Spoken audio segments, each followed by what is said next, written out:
शांतनु।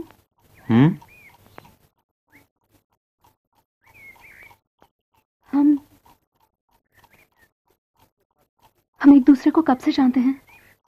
पिछले 7 जन्मों से। उससे पहले? मैं कॉकरोच था। तुम अब भी कॉकरोच हो? नहीं, तुम्हें छूकर इंसान बन गया हूं। इंसान बन गए होते तो अब तक शादी कर चुके होते। शादी? किससे?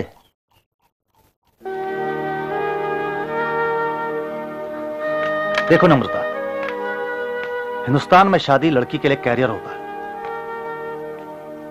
जब तक उसकी शादी नहीं हो जाती तब तक वो और उसके माँ बाप सपने देखते रहते हैं। और जब शादी हो जाती है तो लड़की खुशी से फूल कर कुप्पा हो जाती है। तुम्हारा तो अच्छा खासा कैरियर है, तुम्हें शादी की क्या जरूरत है? लेकिन अगर मैं मां बनना चाहूं तो? वो फैसला तुम्हारे बस में नहीं है शांतनु। मुझे अपने बारे में, अपनी जिंदगी के बारे में फैसला करने का हक है, लेकिन अपने बच्चे के बारे में, उसकी जिंदगी के बारे में फैसला करने का हक नहीं है। उसे नाम चाहिए बाप का। जल्दी क्या है? शायद तुम्हारी उम्र नहीं बढ़ रही, मेरी तो बढ़ रही है। साल है कि दबे पांव निकले जा रहे हैं। मुझे आने वाले कल की सोच है। और गुजरे हुए कल की भी। आज की सोच क्यों नहीं, आज जो आ चुका है। हम दोनों एक साथ हैं, एक दूसरे को प्यार करते हैं, क्या लेना आने वाले कल से।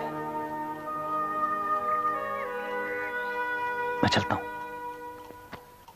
शाम को फोन करता हूं। ओके?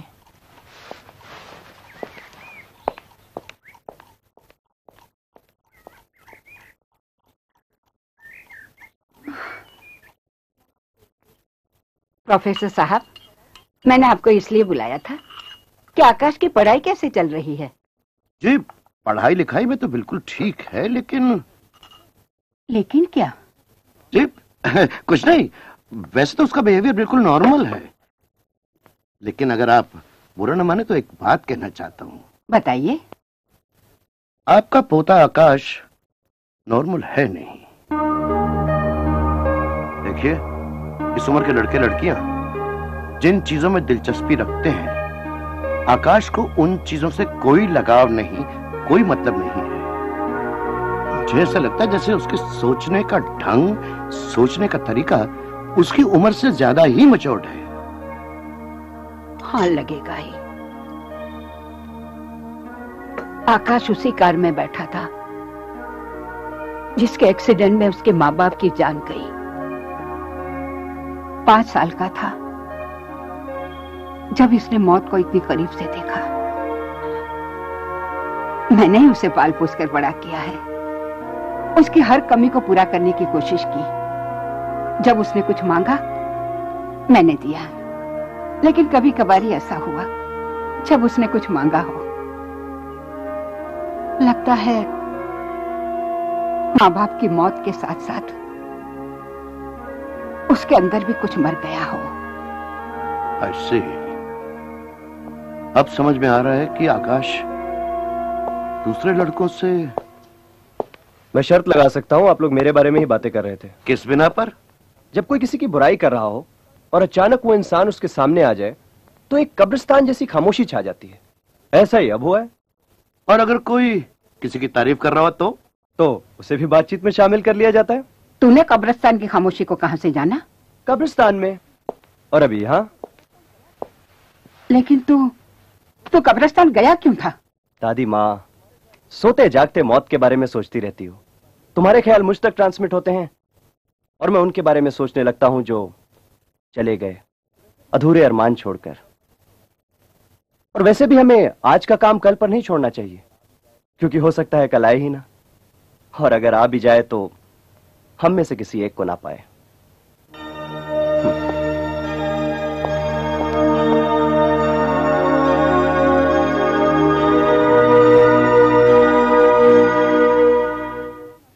तालपाड़े, रेस्क्यू होम की लड़कियों को अपने घर पर नौकरानियों का काम करने के लिए बुलाते हैं।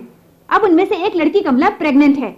हम पुलिस स्टेशन गए थे, लेकिन पुलिस ने FIR दर्ज करने से इनकार कर दिया।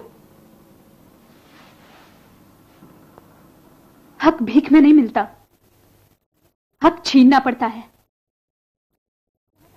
हमें इंसाफ मिलेगा, जनता की अदालत में मिलेगा। हम मिनिस्टर तालपाड़े के घर पर मोर्चा लेके जाएंगे। नाइक, तुम एक काम करो, जब ये औरतें मोर्चा लेकर आए, तुम युवा संघ वाले इनकी टांगे तोड़ दो। पुलिस को मैं देख लूंगा।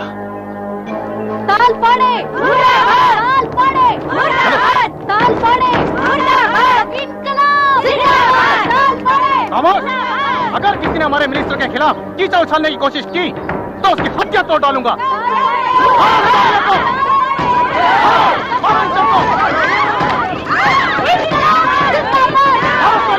गोली मारो, छोड़ना नहीं, तोड़ डालो।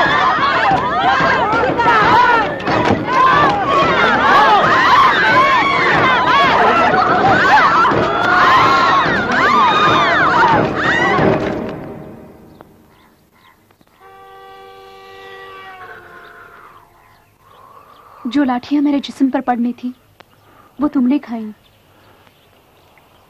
तुम्हारे दुख को अपनाने में मुझे सुख मिलता है। लेकिन तुम मेरे पीछे पीछे वहां पहुंचे कैसे? तुम तो ऐसे कह रही हो कि जैसे मैं पहली बार तुम्हारा पीछा कर रहा हूं। कब से ही कुछ तो करता आ रहा हूं। और अब के तो मुझे पता था कि तुम मगरमच्छ के मुंह में जा रही हो। मगर सोचो, अगर मैं वहां ना आया होता तो तुम्हारा क्या होता? लेकिन तुम थे। मैं इतने बस के चक्कर में क्यों पड़ूं? अच्छा ये हो कि किसी डॉक्टर को दिखा ले, कोई अंदरूनी चोट ना आई हो। इससे ज्यादा मार तो मैं कॉलेज के बॉक्सिंग मैचेस में खा चुका हूं। कुछ नहीं हुआ, बहुत मीठा मीठा दर्द हो रहा है। अच्छा? तुम प्यार से मसाज करती रहो, मैं 1000 बार मार खाने को तैयार हूं। ऐसे नहीं। मजाक करोगे तो ऐसा ही होगा। तुम अपना बचकाना प्रोटेस्ट बंद नहीं कर सकती। हमारे पैदा होने से पहले भी दुनिया ऐसी थी और हमारे मरने के बाद भी ऐसी रहेगी। ना पहले कुछ बदला है और ना तुम इसे बदल पाओगी। देखो, हर जनरेशन का यह धर्म है कि वो आने वाली नस्लों के लिए एक बेहतर दुनिया बनाकर जाएं। फिर शुरू हो गया तुम्हारा भाषण। क्या तुम मेरे प्यार की खातिर अपने आप को बदल नहीं सकती?